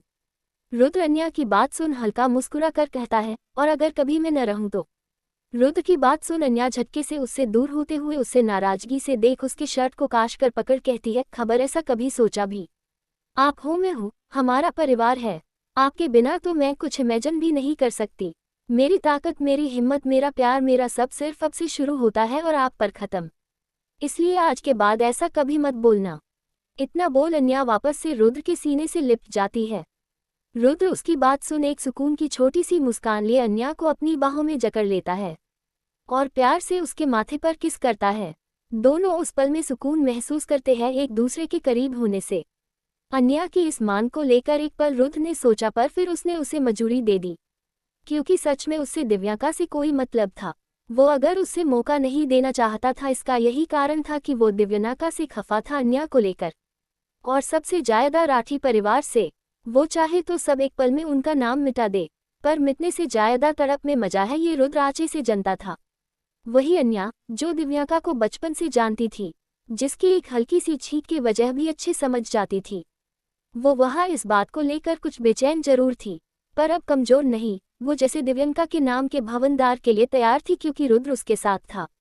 उसकी सबसे बड़ी ताकत, प्यार की ताकत। एपिसोड 128। दिव्यांका ऑफिस में एक विनिंग स्माइल लिए एंट्री करती है और सबसे पहले अपने डिपार्टमेंट हेड व्यास जी से मिलती है। व्यास जी दिव्यांका को देख खुशी से भरे कहते हैं, वेलकम बैक दिव्यांका, तुम्हें वापस देख मुझे काफी खुशी हुई। एक मजाकिया अंदाज में कहते हैं, वैसे तुमने ये जादू किया कैसे, जरा हमें भी बताओ, क्योंकि बॉस कभी भी अपने बात और फैसले किसके लिए नहीं बदलते। तो फिर आज कैसे हुआ ये? दिव्यांका उनकी बात सुन मुस्कुराते हुए कहती है, सर अभी तो शुरुआत है, आगे आगे देखिए शायद बहुत कुछ बदल जाए। व्यास जी उसकी बात सुन हंसते हुए कहते हैं, चलिए ऐसे बदलाव हमें भी पसंद है। फिर टेबल के दारवर खोल उसमें से एक एनवोल्ट निकल दिव्यांका के तरफ बढ़ते हुए कहते हैं, ये लो तुम्हारा परमानेंट पोजीशन। आई विश जैसा जोश तुमने इंटरबन दिखाया है उससे हमें और बढ़कर देखने को मिले। दिव्यांका एनवोल्ट लेते हुए एक बड़ी मुस्कान के साथ कहती है, जरूर देखने को मिलेगा सर। अपनी आवाज हल्की धीमी और रहस्यमय ले लिए कहती है, और भी बहुत कुछ देखने को मिलेगा, और वो भी बहुत जल्द। दिव्यांका के ऑफिस ज्वाइन किए उससे पूरे 2 हफ्ते हो चुके थे, पर वो जैसे रुक सी गई थी, क्योंकि उसने जो सोचा था वो उसके मन मुताबिक हो नहीं रहा था। उसने इन 2 हफ्तों में रुद्र को एक बार भी नहीं देखा, क्योंकि रुद्र के ऑफिस एथिक काफी स्ट्रिक्ट थे, जिसकी वजह से दिव्यांका जैसे बांध सी गई थी। उससे काफी गुस्सा आने लगा था कि वो इस फाइलों में उलझकर अपने मुकाम को कभी हासिल नहीं कर पाएगी। उसके सारे के सारे प्लान धारे के धारे जैसे रह गए। दिव्यांका जिसकी वजह से काफी गुस्से में भर चुकी थी, पर कोई भी था जिसके मंसूबे धरे के धारे रह गए थे, जिसकी वजह से बदले की आग ऐसी बढ़ी कि अब बिना किसी के परवाह में सब तहश करने पर उभर आई थी। वही दूसरी तरफ अन्या भी अपने एक जरूरी काम में लगी थी, जिसका अंदाजा किसको नहीं था, रुद्र तक को नहीं। वही बीते वक्त में रात के 10 बजे के करीब एयरपोर्ट पर साची अपने बॉस के साथ एक इवेंट अटेंड कर वापस आ रही थी। उसकी फ्लाइट लैंड हो चुकी थी। केडी मियाती अपने फोन में कुछ मेल चेक करते हुए एयरपोर्ट से बाहर आती है और अपने पीछे आती साची से कहती है, Sachi it's quite late, you can join me, मेरा ड्राइवर तुम्हें भी घर छोड़ देगा। साची उनकी सुन काफी पोलिट वे में कहती है, thank you ma'am but I have another plans. Okay bye ma'am. KD Sachi के इस तरह माना करते हुए देख वो उससे काफी अजीब नजरों से देखती है। इसी बीच केडी का ड्राइवर उनका संभाल कार में उसके लिए दरवाजा खोलता है। केडी जानते हुए साची को देख एक तंज से कहती है, शी इज फूल, इतनी बड़ी और महंगी कार में बैठने का मौका मिल रहा था, पर वो इसे ऐसे ठुकरा कर गई जैसे करोड़ों की गाड़ी उसके लिए खड़ी हो। Such a low class, but I don't care, her work is up to mark and her recommendation is very powerful. Thought why is got thought opportunity. फिर एक छोटी सांस लेते हुए अपना सिर झटकती है, फिर वो वहां से अपनी कार में चली जाती है। वही सच्ची एयरपोर्ट के पार्किंग एरिया में अपनी निगाहें बारीकी से इधर उधर घूमते हुए वो जल्दी से लास्ट सेक्शन में जाती है, और वहां खड़ी एक काफी महंगी कार खड़ी थी, जिससे देख वो तुरंत उस कार का विंडो पर एक बार नोट करती है, तो कार का डोर उसके लिए अंदर से ओपन हो जाता है, जिससे देख साची एक बार अपनी निगाहें आसपास देख कार में अपना सामना रखती है, और फिर जल्दी से खुद भी बैठ जाती है। और खुद आगे बढ़ ड्राइविंग सीट पर बैठे बंदे को एक लॉन्ग टाइट हग करते हुए कहती है, मम, I miss you baby, I miss you so much. फिर कुछ पल में साची अलग होते हुए उसके गालों को अपने लाभों से चूम लेती है। फिर दूर होते हुए कहती है, क्या हुआ रेहान, तुम मुझसे मिलकर खुश नहीं हो? रेहान जो ड्राइविंग सीट पर बैठा बिना कोई खुशी लिए चुपचाप था। साची के ऐसे पूछने पर वो काफी नाराजगी से कहता है, मैं खुश कैसे हो सकता हूँ शोना, जब तुम मेरे होने खुश नहीं हो। साची रेहान की बात सुन असमंजस में कहती है, ये क्या बोल रहे हो रेहान, आखिर मैं तुम्हारे होने से खुश क्यों नहीं होगी? रेहान अपना हाथ स्टीयरिंग पर कसते हुए सामने देख हल्के गुस्से से कहता है, खुश अगर तुम खुश होती ना साची तो हम ये चोरों जैसे मिलते। साची की तरफ देखकर, शोना मैं तुमसे प्यार करता हूँ, कोई गुनाह नहीं किया है जो तुम यूं हर वक्त चुप चुप कर मुझसे बाहर मिलती हो। न मैं सबके सामने तुम्हारा हाथ पकड़ सकता हूँ न तुम्हें अपना कह सकता हूँ, तो ये रिश्ता क्या बस दीवारों के लिए है? साची रेहान को खुद को यूं गलत समझता देख उसका हाथ अपने हाथों में लिए समझते हुए कहती है, ऐसा नहीं है रेहान, अगर ऐसा होता तो मैं सबसे पहले तुम्हें मम्मी पापा से क्यों मिलवाती, तुम ही बोलो क्यों इतनी बड़ी गवाही उन्हें देती? रेहान उसकी आंखों में देख काफी बेचैनी से कहता है, तो प्रॉब्लम क्या है साची, आखिर क्यों कर रही हो मेरे साथ ऐसा? साची उसकी बात सुन एक गहरी सांस लिए खुद को रिलैक्स करती हुए कहती है, देखो रेहान, प्रॉब्लम यहाँ बस ये है कि मेरी दुनिया तुम्हारी काफी अलग है। मैं एक लो मिडिल क्लास लड़की हूँ जहाँ हर छोटी बात उसकी इज्जत से जुड़ा होता है, और तुम एक हाई सोसाइटी के बहुत रिच और पावरफुल परिवार के बेटे को, जहाँ हर कुछ पैसा होता है, अपने हाथों में उसके चेहरे को भर कहती है, कोष्टक योजक चिन्ह, पर ये मत समझना कि मेरा प्यार हमारे डिफरेंस से कम हो जाएगा। मैंने पहले ही कहा था कि मैं अपने मुकाम पर सब हासिल करना चाहती हूँ, और अगर मेरे सबके सामने अभी तुमसे जुड़ा तो सिर्फ बातें होगी और कुछ भी नहीं। सबको लगेगा कि तुम्हारा पैसा और पावर मेरी कामयाबी की सीढ़ी बन रहा है। इसलिए मैं चाहती हूँ कि कुछ वक्त, प्लीज कुछ वक्त, हम अपने रिश्ते को अभी सबके सामने न आने से, और वैसे भी अब तक तो तुम्हारे परिवार ने भी हमारे रिश्ते को और स्पेशली मुझसे नहीं अपनाया है। ये सब होने से पहले मैं किसी की नज़र में आकर कोई सीन नहीं क्रिएट करना चाहती हूँ, बस इसलिए तुमसे दूरी नहीं बल्कि मजबूरी में ऐसा कर रही हूँ। तुम मेरी बात समझ रहे हो ना? रेहान जो साची की बात ध्यान से सुन रहा था, वो मासूम निगाहों से नमे सिर हिलाता है, तो साची उसकी इस हरकत पर मुस्कुरा देती है और उसके करीब बढ़ उसके होठों अपने होठ रख उसके चेहरे को छोड़कर उसके गले में अपनी बाहें डाल काफी मजबूती से उससे अपने करीब करते हुए काफी पैशन से उससे किस करने लगती है, जिससे महसूस कर रेहान एक पल ही उसमें मदहोश होने लगता है। वो साची को धीरे से पीछे पुश करता हुआ उसके किस को और डीप और पैशनेट बना रहा था। वो साची को अपने बगल वाले सीट पर गिरते हुए लगभग उसके ऊपर आ गया था। काफी लॉन्ग और पैशनेट किस के बाद साची उससे अलग होते हुए काफी प्यार भरे निगाहों से देख पूछती है, अब समझ आया?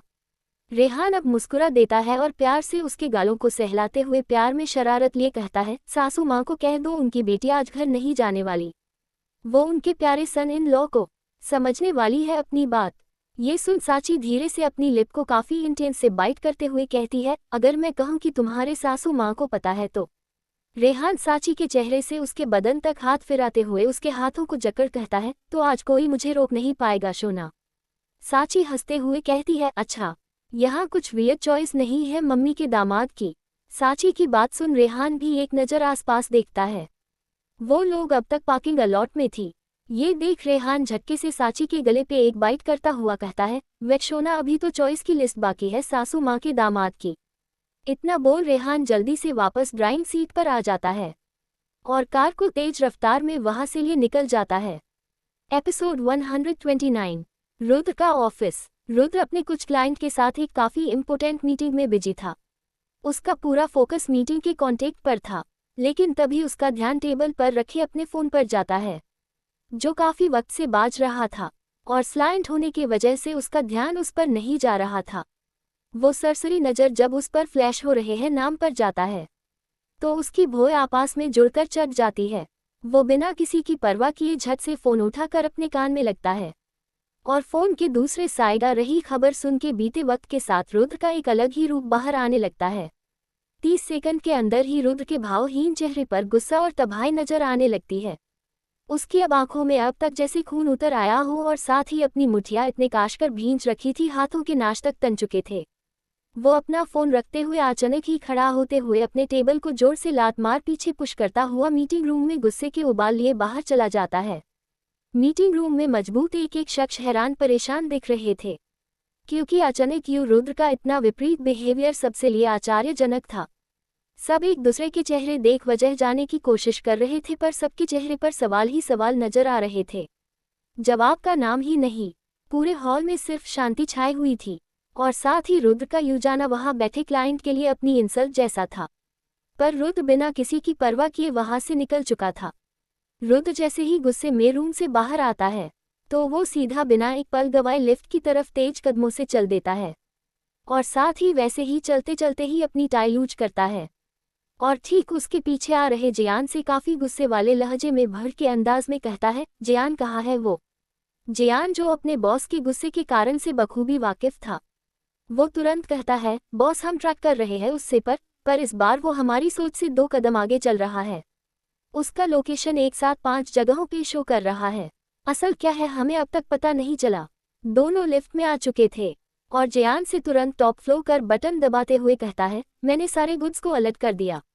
हमें जल्द ही पता चलेगा वो असल में कहाँ भाग रहा है।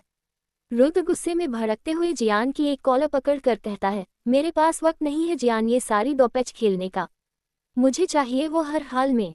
इतना बोल रुद्र एक झटके में जियान की कॉलर छोड़ देता है और एक जोरदार पंच लिफ्ट की दीवार पे मरता हुआ कहता है, इस बार मैं उससे छोड़ूंगा नहीं। उसकी हिम्मत कैसे हुई उससे चुनने की? सिराव राव। रुद्र के गरजने से पूरा लिफ्ट गूंज उठा। अब तक लिफ्ट का दरवाजा हेलीपैड एरिया में खुल चुका था, और वहां पहले से ही रुद्र का चौपर खड़ा था। बिना वक्त गवाए रुद्र और जियान उस पर बैठ जाते हैं।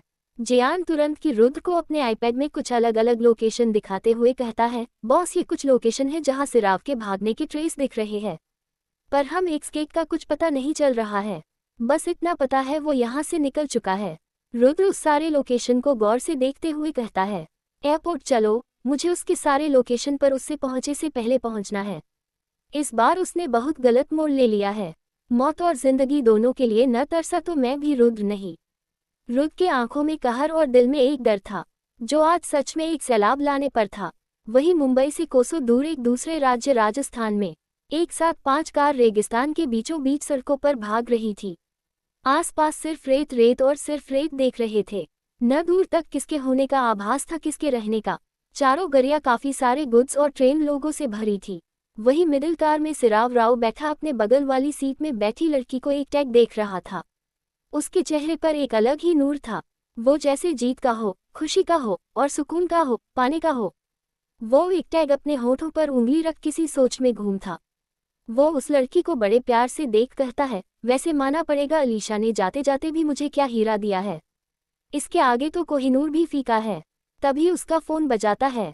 वो अपने कोट की पॉकेट से उससे निकल उसमें आए एक मैसेज को पर एक विनिंग स्माइल लिए कहता है, लो हीरे की तलाश में बेचारा रखवाला अब पूरे जहां की चक्कर लगने के लिए निकल चुका है।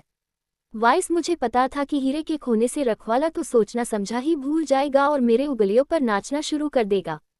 अपने बालों में को एक साइड से आगे से पीछे कर अपने बगल में बैठी लड़की जो कि बेहोश थी उससे देख एक कामुक हंसी लिए कहता है, पर अफसोस ये हीरा उससे कभी नहीं मिलेगा, क्योंकि अब ये सिराव राव का है, उसका बेहद कीमती हीरा। इतना बोल वो जैसे ही अपना हाथ आगे बढ़ाकर उससे चुनने का सोचा था कि तभी उस लड़की जो कि बेहोश थी वो कुनमुनाते हुए धीरे धीरे अपनी आंखें खोलती है।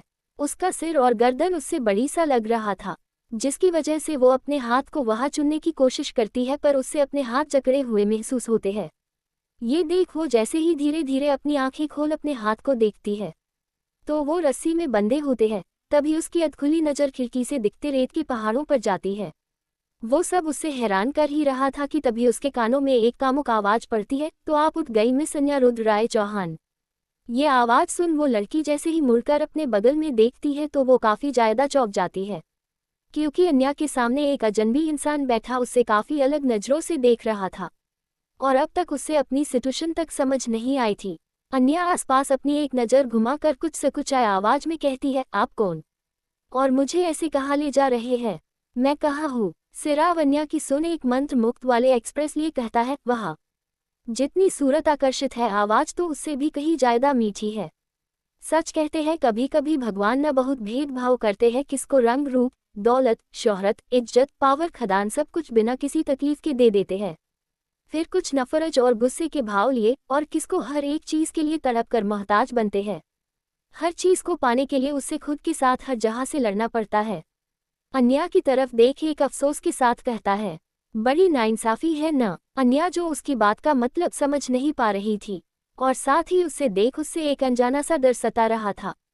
वो डरते डरते हुए कहती है, मुझे आपकी कोई बात नहीं है। आप लोग मुझे यहाँ क्यों ले हैं? कौन है आप? मेरी आपसे क्या दुश्मनी है? सिराव राव अन्या की बात सुन हंसते हुए कहता है, वहाँ शेर की जान को इतना डरा हुआ देख काफी मजा आ रहा है। मेरी दुश्मनी तुमसे नहीं, तुमसे जुड़े नाम है। आंखों में नफरत भर मिसेज अन्या रुद्रराय चौहान। वैसे मैंने सुना है तुमसे इस नाम पे काफी घमाद है। आश्चर्य के भाव लिए कहती है, क्या मतलब? सिराव हंसते हुए एक नज़र बाहर देख आराम से कहता है, मतलब सीधा है, अब इस नाम को भूलने की आदत डाल लो। फिर मुड़कर अन्या के आंखों में आंखें डाल एक जुनून से कहता है, क्योंकि कुछ घंटों में तुम्हारे साथ एक नया नाम जुड़ेगा, वो भी मेरा, मिसेज अन्या सिराव राव। उसके ऐसे अपना नाम किसी और के साथ जुड़ते देख सिमहमी हुई अन्या को काफी ज्यादा गुस्सा आता है। वो अपना डर छोड़कर एक गुस्से की आग लिए दहकती हुई कहती है, आपकी हिम्मत कैसे हुई मेरा नाम यूं जोड़ने की अपने घटिया नाम के साथ? राशियों वाले हाथ को छुड़ाने की कोशिश करते हुए कहती है काफी गुस्से में। कोष्टक योजक चिन्ह, आपको सयक पता नहीं मैं रुद्रराय चौहान की पत्नी हूँ। वो तुम्हें छोड़ेंगे नहीं। अन्या का ये गुस्सा वाला लुक देख सिराव धीरे से अपने दिल पर हाथ रख एक प्यारी आह भर कहता है, आउच। बड़ा सुकून मिला ये देखकर कि इस जान में हिम्मत भी है और ये दिल का आशादा देखकर, वरना मुझे लगा था कि मीठी चीज से कहीं मुझे डिबाटिस न हो जाए। I like it. भोली सूरत का ये रूप सच में काफी दिलकश है। वैसे मैं तुम्हारे पति से नहीं डरता और अब तो उससे डरना चाहिए क्योंकि उसकी जान मेरे पास है और बहुत जल्दी ही अब मेरी जान मन को बने वाली है।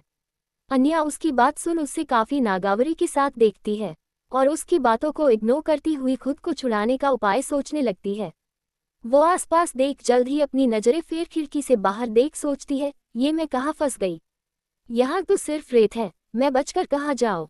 और बची भी तो रेत के तूफान में खो जाऊंगी। फिर आंखें बंद कर अपना हाथ अपने गले में पहने मंगलसूत्र पर रख मन में कहती है, रुद्र आप कहाँ है? मुझे बिल्कुल अच्छा नहीं लग रहा है। प्लीज आप मेरे पास आ जाए। प्लीज बचा ले मुझे इस शैतान के चंगुल से। सिराव जो अन्या को टक देख रहा था, वो काफी आराम से उसकी तरफ मुड़ती है और अपना हाथ सीट से टिकाए उस पर अपना सिर रख अन्या को देखते रहा है। पर जब उसकी नज़र अन्या के मंगलसूत्र पर जाती है तो वो मुस्कुराते हुए कहता है, वो नहीं आएगा। ये सुन अन्या असमंजस के भाव लिए मुड़ती है। वो सिराव उससे देख काफी आराम से कहता है, अफसोस कि तुम्हारे पति को तुम्हारी आवाज भी नहीं पहुंच पाएगी अब, क्योंकि वो पागल तो तुम्हें अलग अलग देशों में ढूंढ रहा है जबकि तुम यही हो। और अब तक तो वो जर्मनी, इटली और न जाने कहाँ तुम्हें पागलों की तरह ढूंढ रहा होगा उसके सड़कों पे। पर उससे क्या पता कि जो नजरों से ओझल होते हैं वो आस पास ही होते हैं। अन्या को चुनने के लिए हाथ बढ़ता है तो अन्या पीछे हट उसका हाथ रोक देती है। सिराव मुस्कुराते हुए कहता है, अब मुझसे दूर भागने का कोई फायदा नहीं है जाने मन, क्योंकि अब तुम मेरी हो। वैसे ही तुम्हारा पति जब तक तुम तक पहुंचेगा तब तक तो हम हमेशा के लिए एक हो चुके होंगे। अन्या उसकी बात सुन काफी गुस्से में कहती है, ऐसा कभी नहीं होगा। तुम रुद्र की ताकत को जाने नहीं हो। वो तुम्हारी इस 2 टके की सोच को एक झटके में मात दे सकते हैं। फिर तुम्हारा क्या होगा ये तुम्हें भी नहीं पता। सिराव के हाव भाव देख हंसते हुए कहता है, बहुत घमंड है तुम्हें जाने मन। तो ठीक है, आज तेरे और तेरे पति दोनों का घमंड को अपने पैरों तले नोचूंगा। ये भी सिराव राव का वादा है। इतना बोल सिराव राव अपना फोन निकलता है और अपने आदमी को कॉल करता है। उधर से फोन उठते ही आवाज आती है, बॉस आपका प्लान सक्सेसफुल हुआ। रुद्रराय चौहान अपनी पत्नी को ढूंढने के लिए इटली के लिए निकल चुका है, क्योंकि आपका लास्ट लोकेशन इटली उन्होंने ने कंफर्म किया है हमारे प्लान के अकॉर्डिंग। सिराव खुश होते हुए कहता है, वेल डन, ढूंढने दो, उससे भागने भी दो। वो जितना भागेगा मुझे मजा आएगा इस खेल में। वो इस बार मेरा मोहरा बन सीकर हो चुका है। अपना आदमियों को खबर कर दो, वो जैसे ही इटली पहुंचे दूसरे लोकेशन एक्टिव कर दे। उससे कम से कम 2 हफ्तों तक इंडिया आने का मौका न मिलना चाहिए। इतना बोल सिराव राव फोन काट देता है। वही अन्या उसकी बात सुन सहम जाती, क्योंकि अगर रुद्र देश से बाहर चला गया है उससे ढूंढने के लिए तो वो उस तक कैसे पहुंचेगा। वो मन ही मन रुद्र पुकार रही थी और साथ ही खुद के बच्चों के लिए भगवान से दुआ कर रही थी।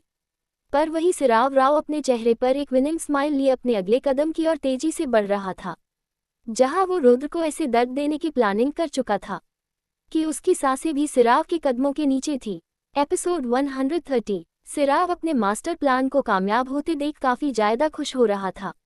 अब उससे इंतजार था अन्या को अपना बनने का, जो रुद्र के घमंड को पूरी तरह रोनादाने का सबसे ज्यादा आसान तरीका था, जिसे अब कोई रोक नहीं पाएगा।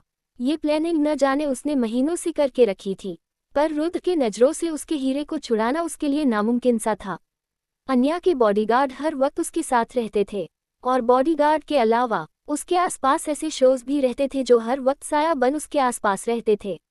इस बात का इल्म होते हुए सिराव ने अपनी प्लानिंग को काफी हिफाजत से अंजाम दिया।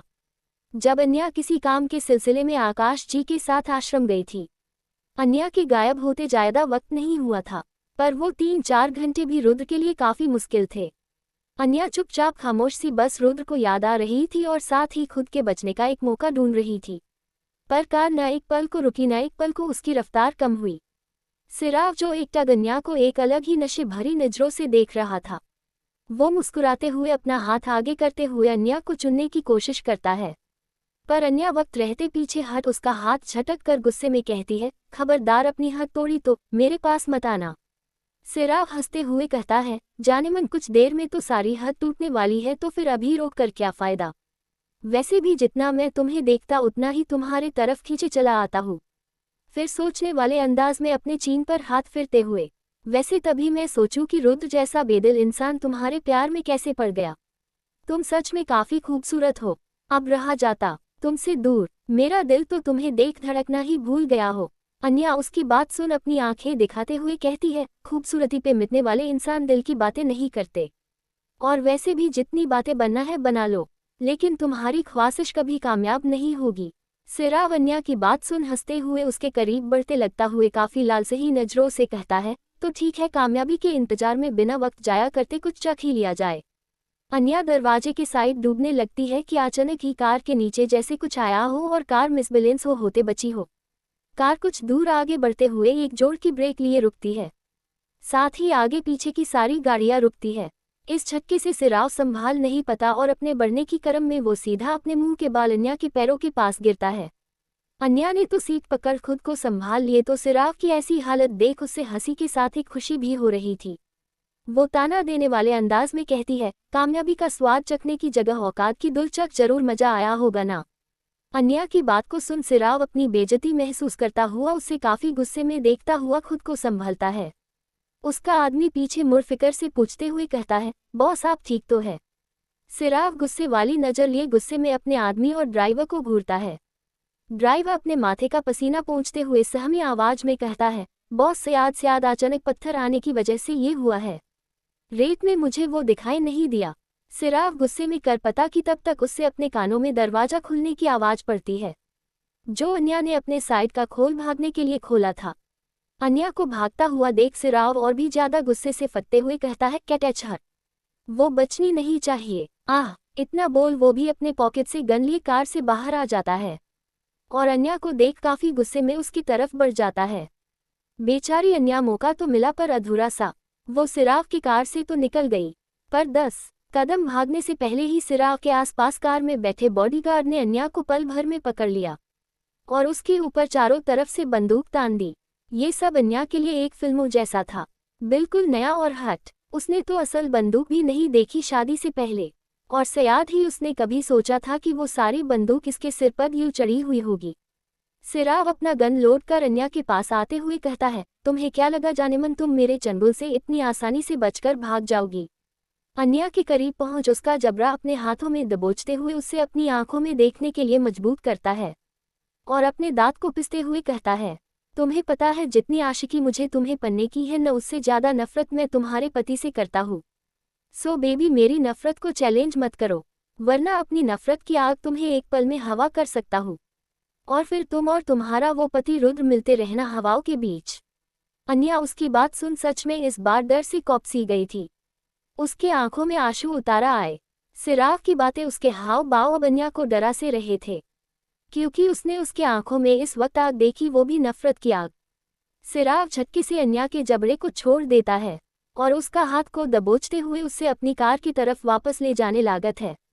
अन्या उसके हाथ को छुड़ाने की कोशिश करते हुए कहती है, छोड़ो मुझे, मैं नहीं जाऊंगी तुम्हारी साथ, छोड़ो मुझे। सिराग के गुस्से में अब जैसे ज्वालामुखी का रूप ले लिया था।